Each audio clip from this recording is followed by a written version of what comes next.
We go.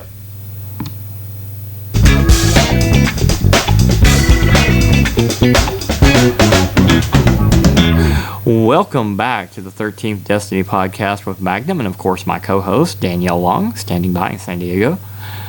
So today, Hello. There she is. So today we're going to dive into a different subject on the paranormal, and that's going to be telekinesis. I'll get to that in just a minute. I didn't do a lot of news stuff this week because I've got a couple things I'm going to do at the beginning of the show this time for people that I deal with on a daily, well, not daily basis, almost weekly basis. Well, I don't know, maybe daily basis on some of them. So anyway, I've got a shout out for and I want to invite everyone to Bowling Green, Kentucky. And if you're coming to Bowling Green, consider staying at the Holiday Inn University Plaza Hotel here in Bowling Green, Kentucky. It has the Sloan Convention Center connected to it, which is owned by the city, and the hotel manages it. Also, there's a lot of stuff that'll be going on through Thanksgiving and Christmas. We also have the lights that you can drive through for the Christmas stuff coming up soon. That will be here in Bowling Green, Kentucky. And that's a great place to stay at. Check ahead. You should be able to get a room pretty easy this time of year, but there is a lot during the Thanksgiving and Christmas. A lot of people do travel in here, so check that out. And we certainly would like to have you come to the main town. The studio is actually in Bowling Green, so out in the county part of. So just wanted to let you know to please check that out. And if you can't get a room, there are also some other ones, but that is the main one that we deal with. That it happens to be one that I've dealt with for several years, and certainly doing a shout out for them. Okay, also, I got another interesting thing.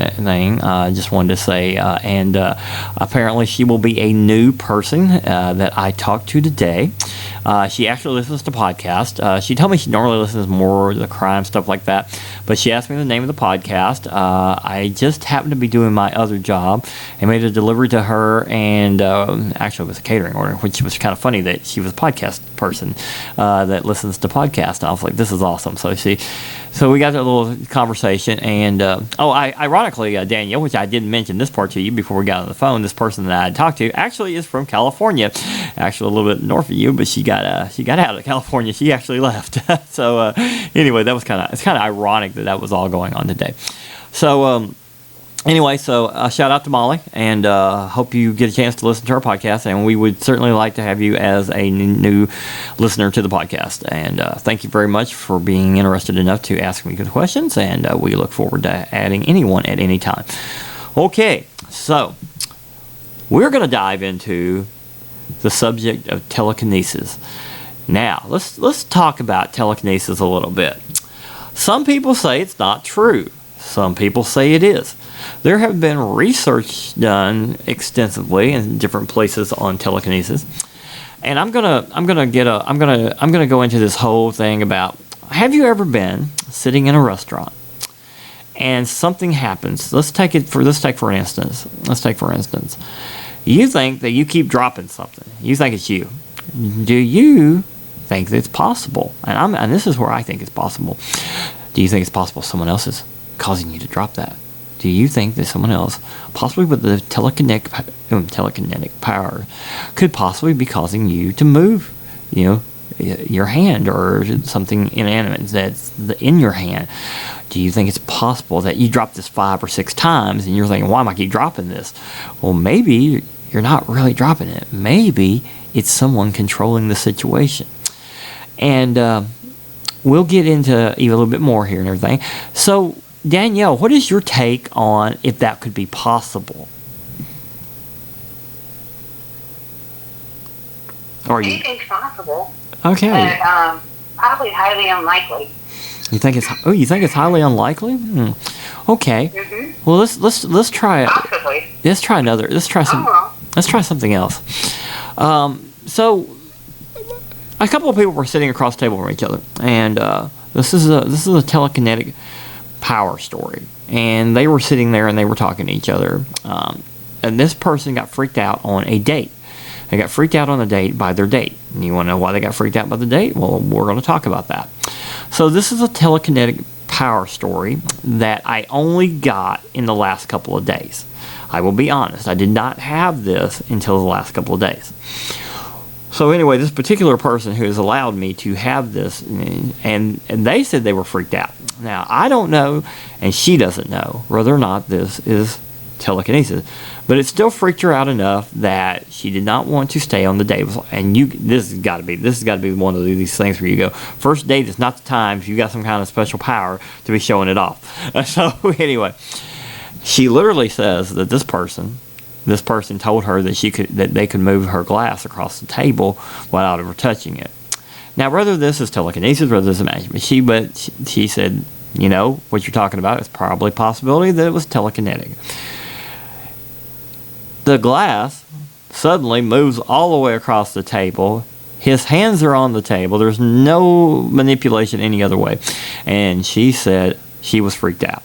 Now, I got to admit, if that's my first date with someone, I will admit that's probably going to freak me out a little bit too, regardless of the subjects I talk about here on the show. So that's very possible that was a telekinetic power, but I don't think I'd have been showing it off like that on my first date. It's really a bad idea. So don't you think that if that was telekinetic power, Danielle, don't you think that was a bad idea to show that off on a first date? Yeah. I would have never done anything like that, that's for sure. Right, exactly. Okay, so let's talk a little bit more about the subject of telekinesis. Like I said, a lot of people don't believe it's real. And then, yeah, it's also been in some popular culture, like the films and stuff.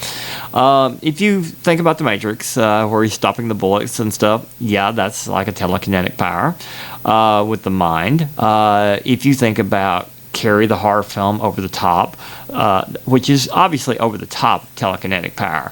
I mean, obviously you're taking a fictional thing here on two both of those, but one of them being horror and just escalating the power. I mean, if you've not seen the film, then I would suggest you see the film, and then you know what I was talking about.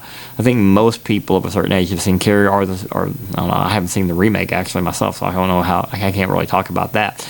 But the original one is pretty good on the over the top with the telekinetic power stuff, and obviously The Matrix is a very well known one for telekinetic powers that you see within the film.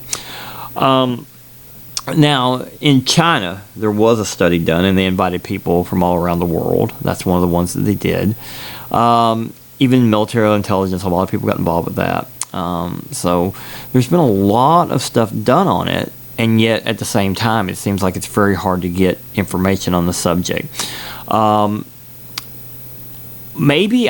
Maybe one of the things that I thought about before I got on the show was that maybe one of the reasons that we have problems with the telekinetic powers and stuff and having a lot of information on it is because a lot of stuff might be hidden. And then when they do open up, it just opens up a whole new can of worms for different reasons. The applications of being telekinetic would be off the scale if you were able to do this on a regular basis. It would obviously have all kinds of implications, and so we go back to military intelligence, or we go back to governments in general. That would be a very, very, very needed thing that they would home in on if you had the abilities to do some of this stuff to the levels that some claim. And how much is it being investigated and how much isn't being investigated? I always find, and this is me, I always find that when things are harder to find information out on, yet you know that this is a subject, yet you know there's been some stuff out there, but if the subject is harder to find stuff on, I often find that I have this feeling of suppression. Like there are things being suppressed that they don't want you to know about. And I'm not trying to get into the whole political or government. I'm just saying, and it's not even just them, I'm saying maybe even the people who have the power are suppressing some of their abilities because they do not want to be burdened with things that could come from having this power. I think having any kind of psychic powers or abilities or things often can be used for good or could be misused in the wrong hands, and that's just about anything in the world. Good or evil. So what do you think, Danielle? One of the things, some people may keep it quiet and stuff, but there's been studies done in the past, and one of the problems is with telekinesis, is with any psychic power really, is after the study done, to be scientifically okay, they need to be able to replicate it. They need to be able to do it again, and most of the time it can't be replicated. That's why there's no really scientific evidence for it. Yeah, that does seem to be kind of one of the problems that I have seen with this. But yet it's in the list. It's in the list of things of paranormal and psychic and all that. And it's just fascinating that you would have this in the list of subjects and stuff. I apologize. I think we have some kind of, well, I don't know what that was. Can you hear that, Danielle, or is it just me? I can't hear it. It sounds like hold on. It sounds like a mic problem. Hold on. Stand by. Well, actually, I don't know what it is. It stopped. I don't think it was my heartbeat. I hope it wasn't my heartbeat. Wow. It almost sounded like a heartbeat, which was really weird. I don't know. I was like, well, surely it's not picking up my heartbeat, because if my heart's beating that hard, we're in trouble. Okay, so maybe it was I hope not. maybe it was nothing major. When I do playback before we put the show up, I'll have to check it, because that was just like, whoa, that was weird. It was. I'll tell you what it sounded like. It literally sounded like when you put a stethoscope. I can't even get the word right all of a sudden. Anyway, everybody knows what I'm talking about. You know what I'm talking about. Anyway, when you put it to your own heart and you put the earpieces in, I swear it sounded like that, and I'm like, that can't be the mic picking up my heartbeat, because if my heart literally is beating that heart, we're in some serious trouble. Oh my goodness. Yeah, I don't think the subject we're talking about, anybody can do telekinetic power on my heart. I hope not. Anyway, that's pretty wild. But anyway, so going back to where we were talking. What I thought of was it came into my mind. I thought of another movie called Ghost. Uh-huh. And that is a really good movie. If anyone hasn't seen it, look for Ghost. And in that movie, after he has, I don't want to tell everything, but after he has died, he learns telekinesis, how to move objects. Yes, I've seen those. Without physically, right? Mm-hmm. Yes. So, yeah, that's another example. Hey, you know what? I got to thinking about this since you said that. So some of the paranormal investigators I've talked about, they have these things where they've had the entities like try to have contact with them, like the flashlight thing, or move something, and that has actually occurred, which is kind of interesting that can occur with the spirit world. Is just amazing to me that that has happened with them, and then you have so much trouble with this on the real world, on the tangible, that Yeah, you have telekinesis on both sides. Yeah, that does make it. Now that I think of it, that actually makes it a little bit more interesting subject. Maybe that it just hasn't been dived into correctly. No, and I'm not trying to offend anybody that has actually talked about this or anything, but maybe it's just something that just because I think maybe also because there are so many skeptics on the telekinetic power, and like you said, not being able to replicate at times. What I would love to see is, and I'll go along with your whole thing about replication, I would love to see someone come along that could actually replicate over and over, which would be awesome. That would be an awesome situation to be able to actually see that. And then again, I think one of the stories, I sent you a story. I don't know if you looked at all that. I'm sure you did. That's probably, I didn't discuss this with you before we got on. I'm sure you did, because I know you're really good about looking at everything I send you. Do you remember the story about the spoon bending in the restaurant? The young man did, and it actually freaked him out. It actually, because he was just doing it to see whether or not it could be done, and he wasn't really focusing on anything at the time other than that just to see. And I guess if I remember the story correctly, I guess his parents had said something to him later about that they weren't going to go out to any more restaurants unless he wasn't going to promised not to bend any spoons, which I find that fascinating too. So with that story, I would have loved to have heard the parents say we actually told him that. And of course, that's not in the story, other than him telling it. But I would have been awesome if you could have had the parents say, yeah, we absolutely, that happened. But I don't know if they'd wanted to do that or not. But it would have been awesome if they did. It would have been like so. It would have made that story so much more interesting. Because they would have said, yeah, we could not believe it happened, and we saw it happen before our eyes, or something. I mean, I think that's what I would do, but I think I'm a little different on that because I'm a little bit more open-minded about a lot of things, just like you are, Danielle. But I just think I get it that some parents would have probably freaked, and like probably didn't want to talk about that as well. But it's funny that he tells that story, and he's talking about how his parents told him, we're not going out to any more restaurants as long as you're not, or we're not going out anymore. How did he say it? Said that he had to promise not to bend any more spoons to go out to restaurants again. I believe that's how that story went. It's just funny. It's a funny story, but it is. I mean, it's funny that he was freaked, but at the same time, it sounds like his parents were a little freaked too. So I was like, yeah, that's a pretty interesting story. And another thing, I also was like, so we go back to this. And I'll go back to this with Danielle here in just a second. The other thing we were talking about, like on previous episodes, was about psychic abilities being so hard to figure out the mind, and how some person suddenly has an ability, like you mentioned it, like someone has a psychic ability because they hit their head and they suddenly have this come about. So the next question is, well, did some people with telekinetic powers, did they have it naturally, or did something happen in their life and all of a sudden they had it? What do you think? What do you think about that? Because I know you mentioned that before about psychic abilities.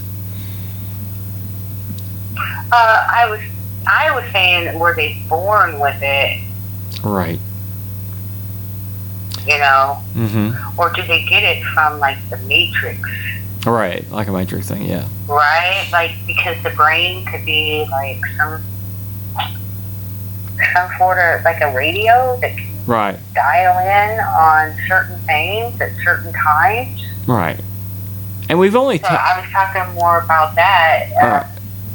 If I think some people, I think it's both. I think maybe you could be born with it, and then maybe you kind of have the receptors, but then you would be born with it. If you have the receptors and being able to reach the Matrix, you'd be able and to pull from the Matrix or energy or whatever. You probably already have that set up.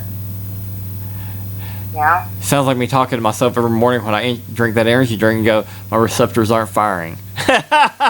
Not yet, anyway.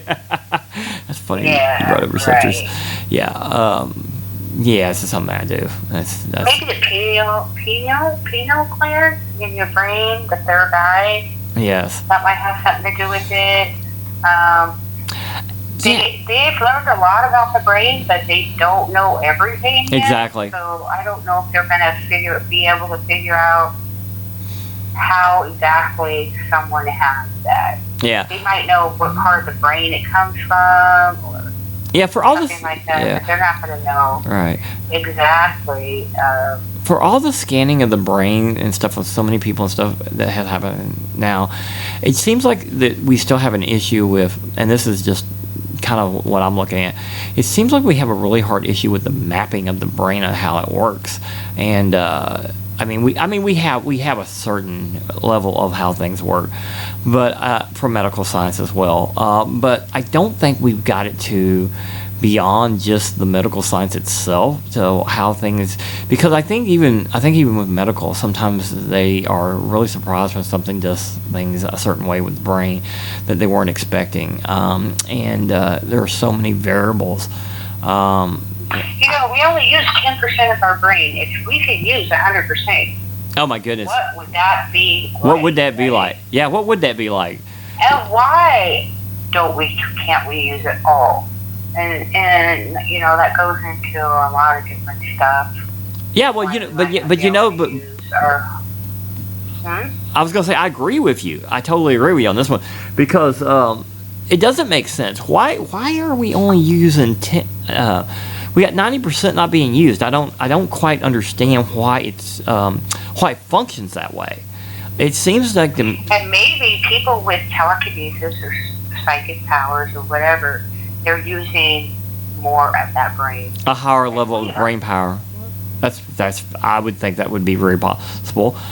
Something that I know a little bit about along that lines, which I'll add to this, which when we go about the brain and the telekinetic powers is.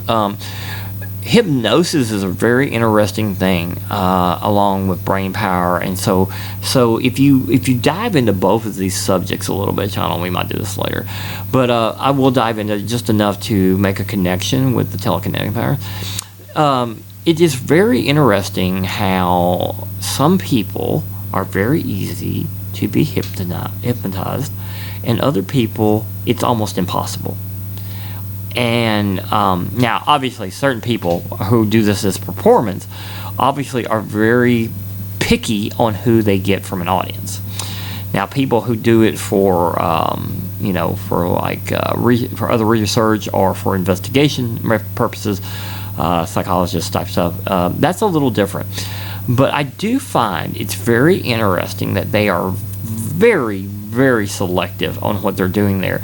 Now, I've heard some different stories about why that is, but I also watched one that said, literally, it's almost, he said, it's like I can read this audience, and he said, I can tell you I cannot hypnotize certain people by just talking to them for just a couple of minutes or looking at things that they're dealing with.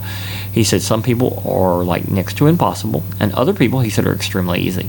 Now, this is something that I watch. So he goes back to this whole brain power thing. I think okay, so that's what I'm getting at. I think the whole brain power with the telekinetic power is based on person to person, just like it is the psychic abilities, just like it is anything else with the brain.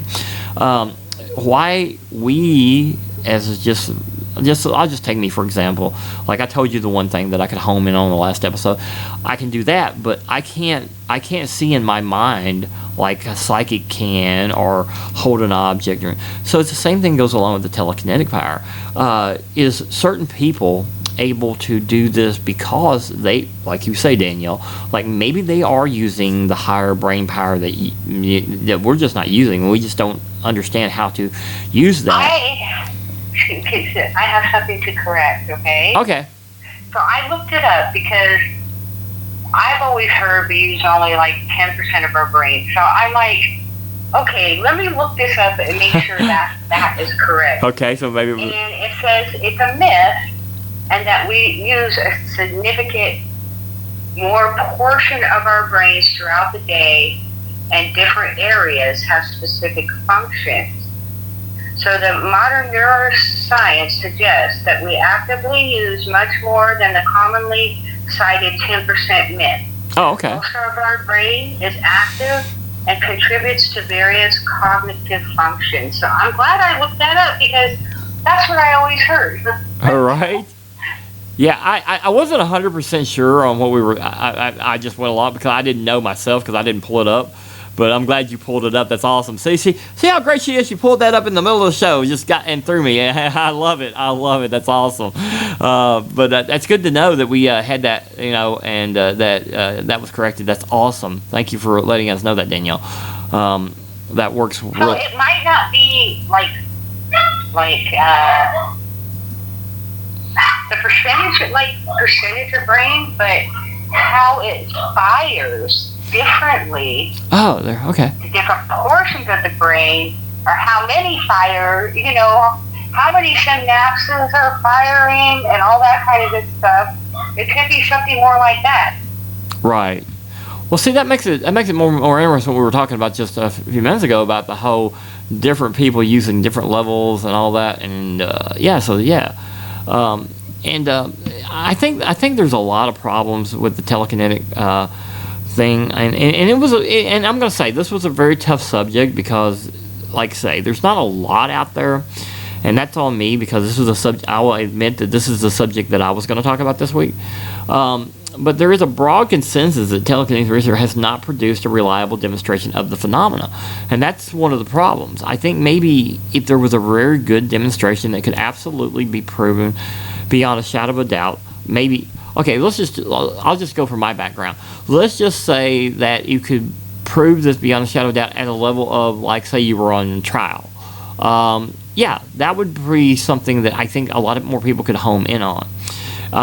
and yet at the same time, there's almost a 130-year record of scientific research on this, but it just hasn't dived into what it really, I guess, needs to 100% prove that certain people have this telekinetic power. That I can say, I got it. You know what? I just thought of something. I did not think of this. In some way, even though it's power of the Force in Star Wars, obviously, but obviously, if you're able to move things with your mind and your hands, that's kind of in that range too. But I do see where that application would be both good and bad for military purposes. Or things. You could have people use it for good, and you could have people use it for bad. It's just like anything, though. And I do think some people are scared. But like I said, 130 years of research, even though the research has not dived into it as deep as it should have. And I find it interesting that you have a 130-year record of scientific research. That goes way back into place where people were even more skeptic than they are today. And I think one of the most interesting ones is Carl Sagan included telekinesis in a long list of offerings, which I find that very and that's just amazing. So you got people like that have included it. So there are people in the scientific world that are well known and well respected that have done things in relation to telekinetic powers, but it just hasn't really been one of those things where it reaches the larger consciousness of the world that this is proving, and this is 100% proven. There are, and when you can't prove something, I think that's the problem. I think when you can't prove something 100%, it allows the doubters in too much. I like Danielle said earlier, I believe anything is possible, even if you don't have that tangible in front of you. There are things that people believe in this world that you have to have faith with to believe because you can't see it. So I don't understand how, when it comes to something like this, that you don't have that same mindset, although there are doubters on that too. There's doubters on everything. But it just seems like you have, it's so quick to discount, and I just don't. I always have a hard time with something being discounted so quickly by so many people. At the same time, there is a certain percentage of people that go, "No, it is possible that this can happen." And another thing that it's very similar to how an element in electric circuits work and with the resistors and all that. It's very similar to that kind of stuff. So there's a science there that's possible, that's related to this possible higher human power, and maybe that's the problem. Maybe he's trying to get the two things related to everything. And then there's the. Okay, I have an idea just now. Okay. Before I forget. Okay, so on the other side, they do telekinesis. On this side, which some people do telekinesis. With the brain, on this side, we do telekinesis. We have the brain, right? Yes. We're alive. We have consciousness. We have all this. But on the other side, they're in a different form without the physical brain. And they can still do telekinesis. So, where's that power come from? I think it's more maybe energy. You see what I'm saying? Oh, okay. Well, yeah, that just goes along with what we were just saying. Oh, yeah, oh, you know what? That actually would make more sense, wouldn't it? Because if it's... Yeah, I think it's an energy thing compared to maybe the hardware of our brains. Right. Because if they can do it on the other side, they don't have the hardware. They're in a different form.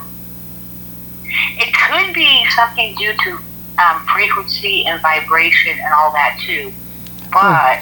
Wow. Do you see what I'm saying? Oh yeah, I'm following that along just perfectly. It's interesting to think what they could do both. It can happen on both sides. That's why I feel that it's possible. They don't have the physical hardware on that side, but they're able to do it. So I don't know. Maybe Wow. it is a form of energy. That's very interesting because, like, going back Or to the Matrix. yeah. Or even the Matrix or something like that. All right. But on this side, because we think in physical form, Right.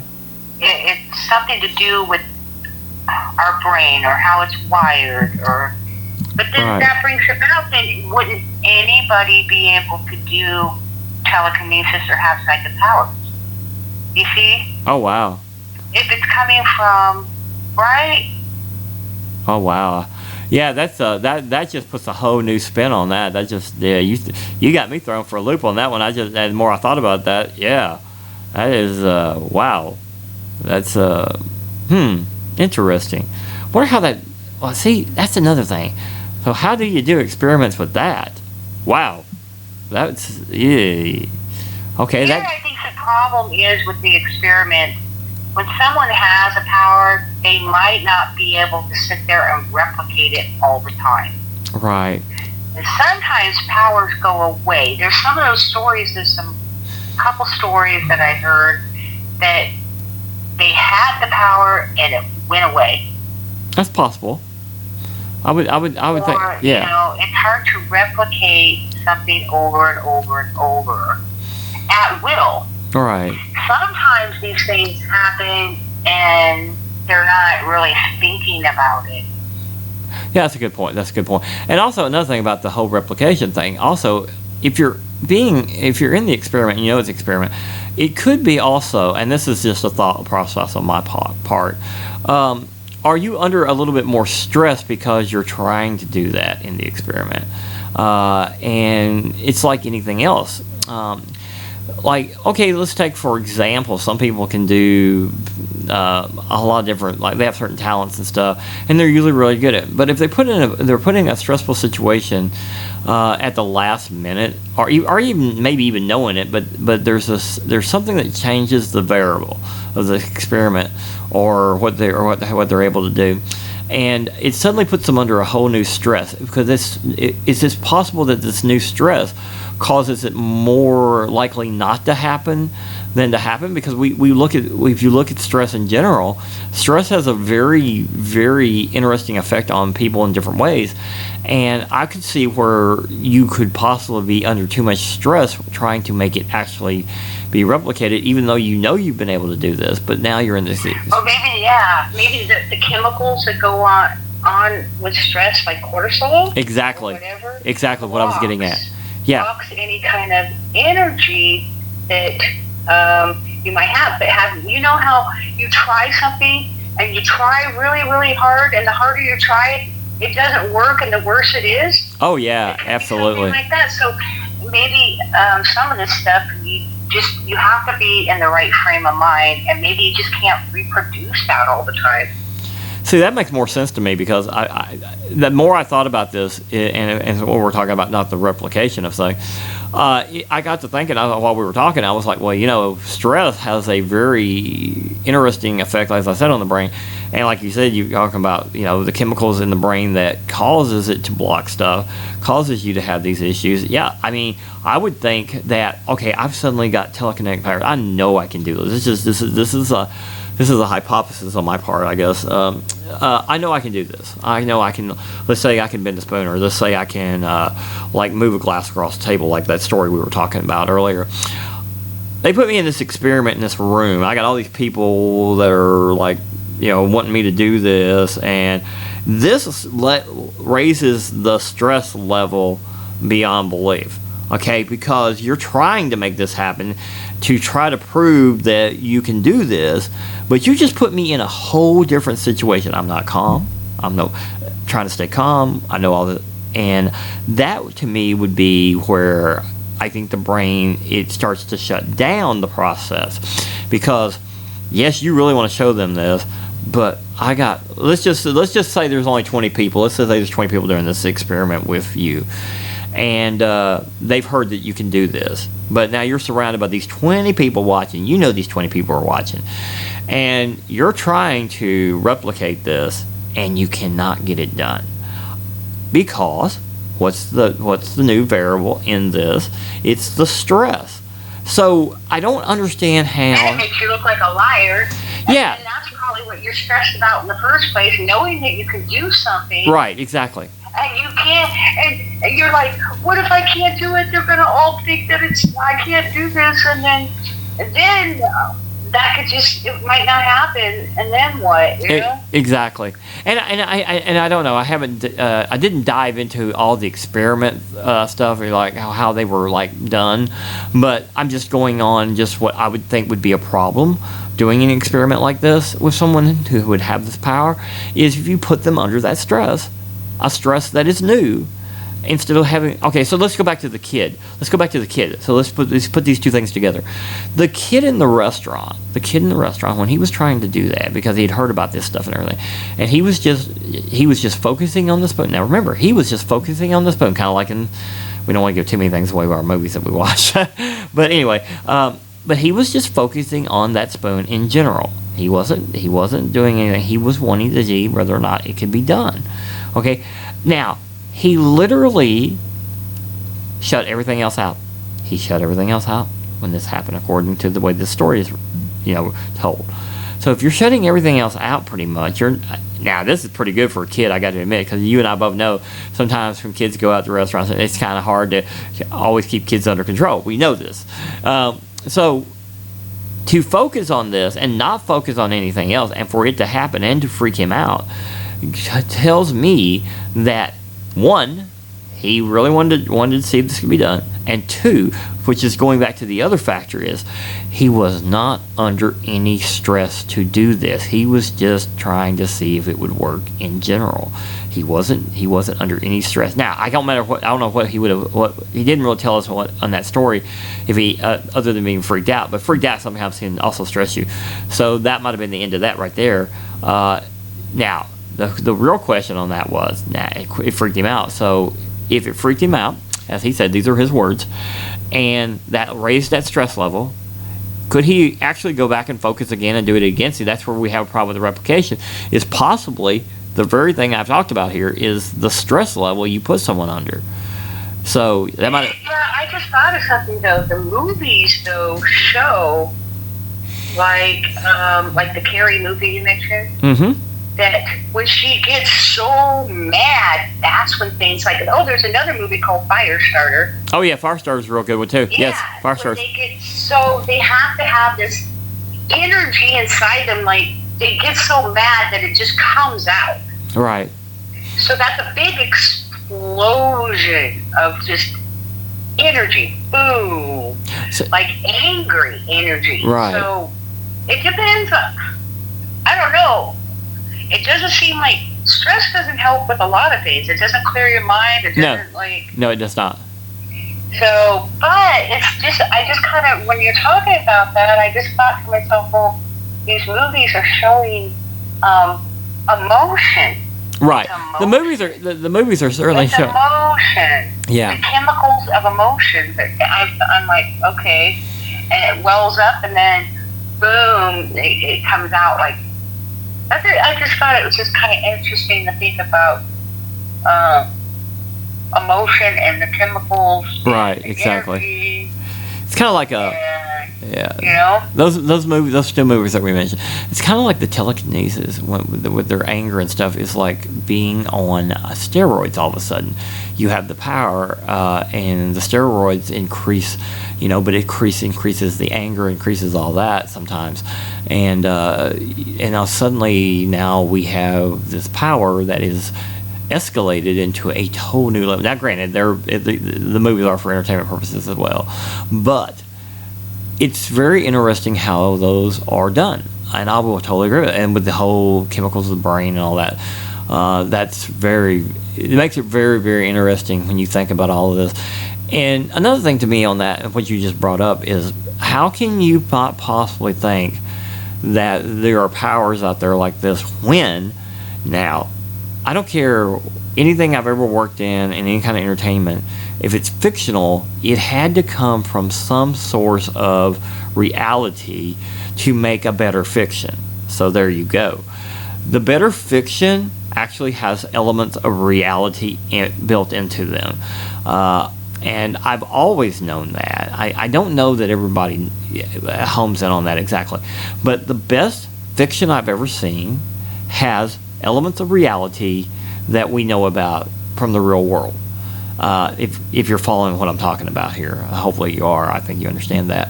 I know Danielle does. I know she knows what I'm talking about. But that's what I'm getting at. So those examples have some elements of reality, and then they've taken them, and like I said, it's like those particular ones are like all these chemicals have just increased, by tenfold. You can do things even more powerful than ever. Which in those I got to admit, being mad, and if I had some kind of power and I was really mad and causing something bad to happen, I would be really upset with myself. That's just personal, because I don't really want to hurt anybody or anything. But it would be, I think that goes back to the whole danger thing. Is like, I think there is a danger on lots of powers and stuff that people could have. You're either going to use them for good or bad, and that's just like reality as well. It's the same thing in the real world of everything else that we talk about, whether it's paranormal or just in general. So anyway, so we got that. So do you have anything else to add, Danielle? Because if not, I'm going to do something else for the end of the show before we finish out. No. It's just interesting to think about. And do you believe? I don't know, right? Hey, see, you're gonna put my. I think it's possible at times that people can have different powers. Yes. Yeah, I do. Yeah. I do, and I can't say completely no. And I think right, and I think it's interesting that they've even offered money for proof of telekinesis, which is, I guess, I think some of us, I'm not an all money kind of guy, but at the same time, I'm like, you offer me a certain amount of money and I could actually move things and keep doing it, I'm sure I'd probably want to take that offer up, but just for the heck of it, and be like, okay. Yeah, so how much you offer me to do this now that I know I can do this kind of thing? Yeah, it'd be interesting. But anyway, so Danielle and I had a little talk earlier today. And this is what I'm going to talk about. It's not about telekinesis. It's about the show in general. And I'm going to add this to this particular show here at the end so you can hear this. Some of the people that follow me out here and some of the people that know me know why the 13th Destiny podcast was named the 13th Destiny podcast. And of course, I added the with Magnum because originally it was just me, and now, of course, it's me and Danielle. But anyway, I'm going to get the whole 13th Destiny part down and talk about that real quick before we close the show out. Because not everybody that listens to the show knows how the 13th Destiny came from. And I'm going to try to explain this a little bit like I explained it with Danielle earlier when we were talking on the phone earlier today. It had nothing to do with the show. Well, a little bit of the show, but just personal call between me and her. But anyway, so here's the deal. Okay, first off, 1,300 hours is 1 o'clock. Okay, that is one of the things that started in life more and stuff. That goes way back. But most of the 13th Destiny podcast has to do with 13s in my life, and in the last 10 years, it escalated into levels that I cannot comprehend. Now, all throughout my life, I've seen 13s. 13s have come up, but in the last 10 years, I will tell you this. 13 came up on such a common basis that it became just normal for me to have a 13 in my life. One of the things that started happening was that we would go on trips, sometimes with the other business or just me in general. I would go somewhere, and even on the time I traveled across the country, in 2021, when I came out there to San Diego, I would get hotel rooms. I have photographs of this, and I have posted some of this on my Facebook. I would get hotel rooms. It'd be 213, 313, 513. They would constantly come up with 13. Now, this is before the podcast was made. And so 13 has some kind of dominant thing in my life, and I finally figured out. Now, I don't know 100% of why the 13 is so dominant in my life, but I do know that it's dominant in my life. And here's the rest of the story. Okay, so the hotel rooms would come up like that. Now, here's the weird thing that started happening. I would go somewhere, and this just happened recently. I just sent Danielle a picture of a receipt, just like I sent some other friends pictures of the receipt, because I've got one that follows us on a common basis who also listens to the show.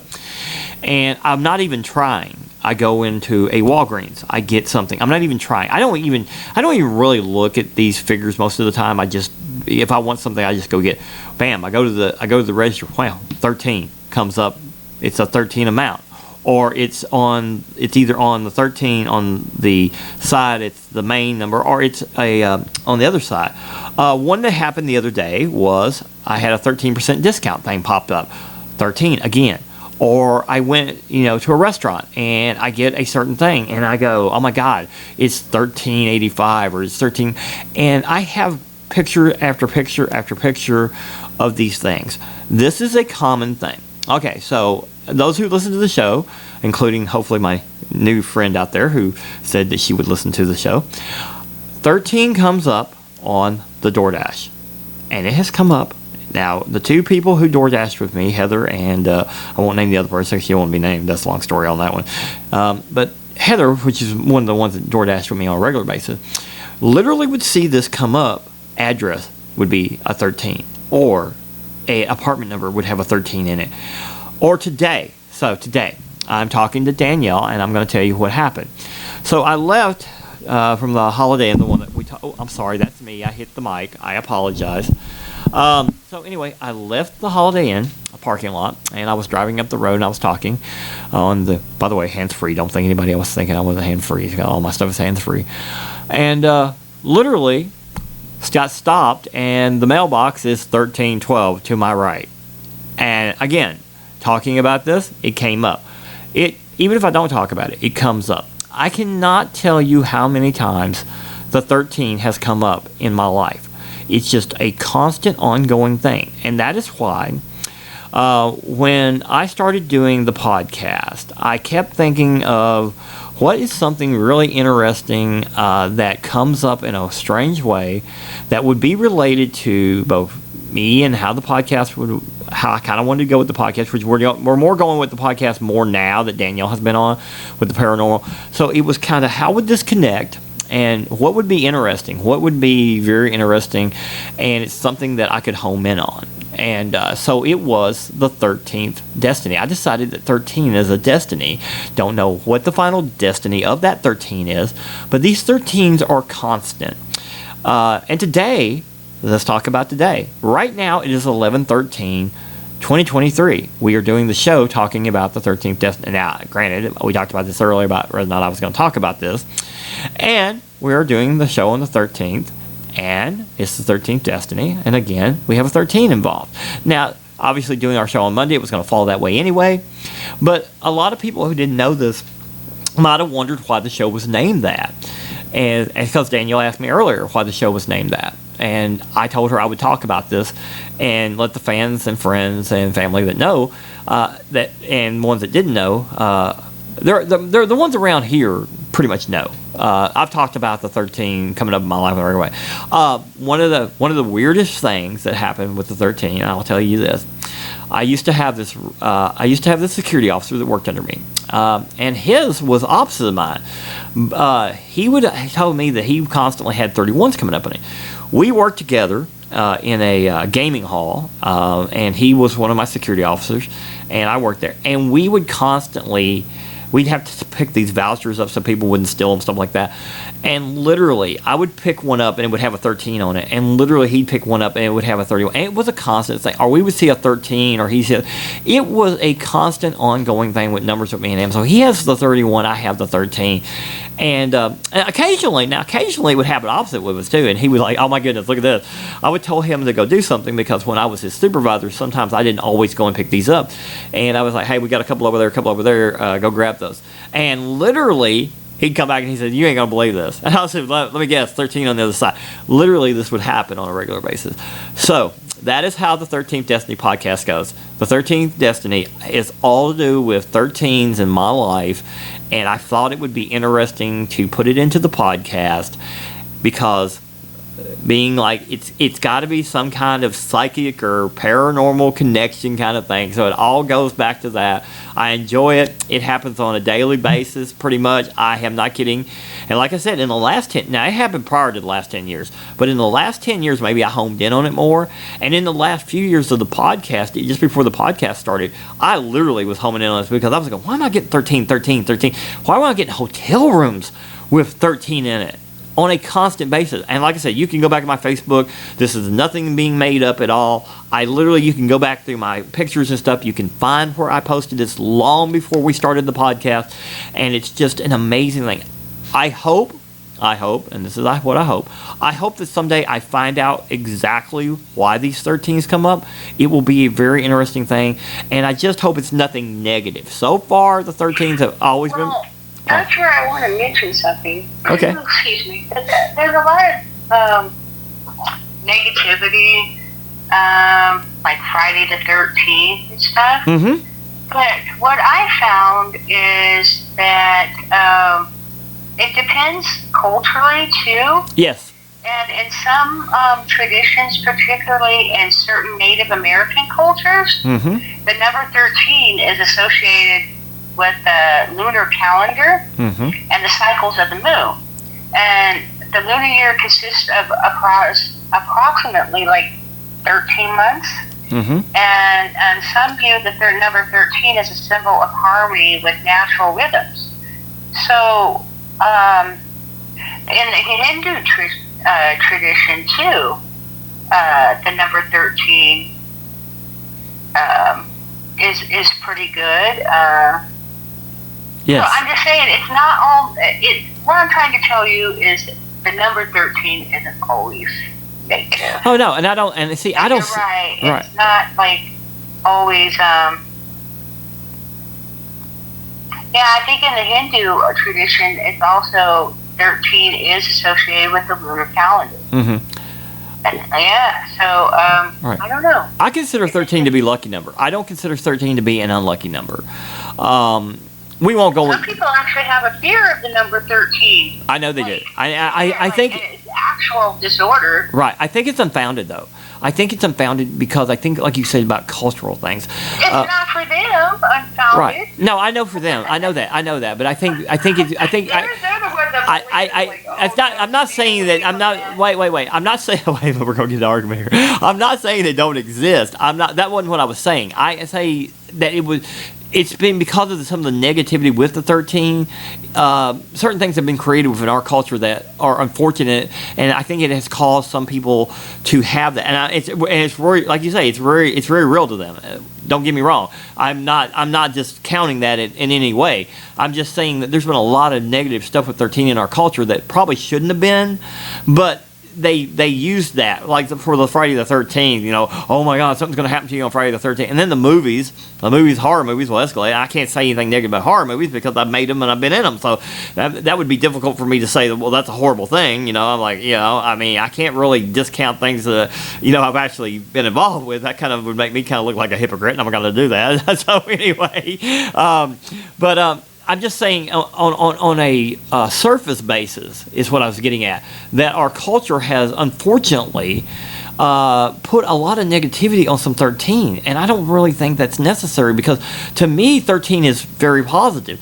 Pretty much everything that has happened to me. Now we'll go back. I told you, Danielle, the story earlier. Most people around here and in Northeast Georgia both know I have survived a ton of car crashes. It's kind of back and forth about what the actual number is. I pretty much know about what the actual number is. But one of the crashes that was not a car crash when I was a kid was a school bus. Most of us were not really hurt bad, but the bus went off and the road and everything. It was snowing that day. I think one of the reasons why they closed the school for they just have flakes around here now.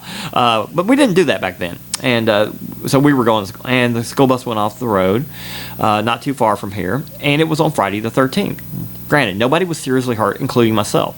And to me, I find that to be a positive thing, even though, yeah, there was a crash. But after surviving other things, I go back on that and I go, well, that was on a Friday the 13th. That was a surviving thing, too. No one was seriously injured, which is thankful, and pretty much everybody got onto and went home. So I think that's I think that's where I look at this in a more positive way. So when 13s come up in my life, I go all the way back and I go like, look, I've had 13 positive all the way back as far as I can tell. I've never really had a fear of the 13, thank God. And I'm sorry for anybody that does. I'm not, like I said, I wasn't trying to discount anything. What you have is 100% real. I would never discount someone's, fear of something because they truly fear it, because fear is created by something. But like I said, in general with the culture, Friday the 13th negative. 13th negative. To me, it's not negative. And that's one of the reasons that I did along with this. I even had, so I'll have an example. So let's just talk about the hotel rooms. I literally had a hotel clerk, front desk person. She asked me, she said, the only room we have available is 213. Are you okay with that? I just looked at her and I said, I am absolutely 100% okay with that. And she said, well, a lot of people get really freaked out by 13. I said, I don't get freaked out by the 13. And by this time, now this is the funniest part about this story. By this time, I had already started the podcast. And I told her, I said, well, if I get freaked out by 13, I'm going to have a really serious problem doing my podcast. And she said, I said, yeah. I said, my podcast is the 13th Destiny podcast with Magnum. And I said, that would be very difficult if I had a problem with 13. I said, so the room is fine. And she started laughing. She said, you're making this up, right? I said, no. I'm 100% not making this up. She thought I was making it up, and I said no. I said you can literally Google all this I said yeah, you can actually look all this up. I said I actually am the host. This is back a while when I was doing some traveling, and she said that's amazing. She said I guess it doesn't bother you. I said nope, doesn't bother me a bit. I said as a matter of fact, probably what I'm going to do after I get my things in, I'm probably going to put my stuff all in the room, and I'm going to take a picture of the hotel room because I do this on a regular basis. And she said, how often has this happened? I said, it has happened so often that I don't even have an accurate count without going back and looking at pictures and stuff that I took and things I've done. I said, it's that dominant in my life. So she got very fascinated. Then I told her some other side of my story and stuff, and that's beside the point. We posed together a bunch of other stuff. But anyway, so that was really cool that happened. She was so concerned. I cannot believe that it happened that she actually asked me about that. But she said that she'd had so many people that would not take a room that had a 13 in it. And so that goes back to what you were just saying about some people being fearful of 13 and having a negativity in our culture. Your fear is real. It's 100%. But I wish that people could not have that fear so much. That 13 is not always a negative thing. For me, as I said, it's positive. I wish it was more positive to other people. I have some other things I could talk about that and the positivity of 13. But that would take a lot longer to go through the show today and get this over with. But that was the general stuff. And I think we touched base on that pretty well. What do you think, Danielle? Yes, I think we did. Yeah. I think we did good. Yeah, thanks for everyone listening. Absolutely. Well, Danielle, subscribe. Yep, subscribe. Follow us. Send us messages at the 13th. Yes. Does anyone have telekinesis story? Oh yeah, there you go. That would be awesome if someone has a story. We would love to hear that story. That's what Danielle always says. Yes. All right, Danielle, we're getting ready to sign off and everything. So you want to say goodbye, and then I'll key the music, or I'll say key the music. I got it twisted. All right. Okay. Bye, everybody. Until next week. Right. Bye-bye, Danielle. Bye-bye.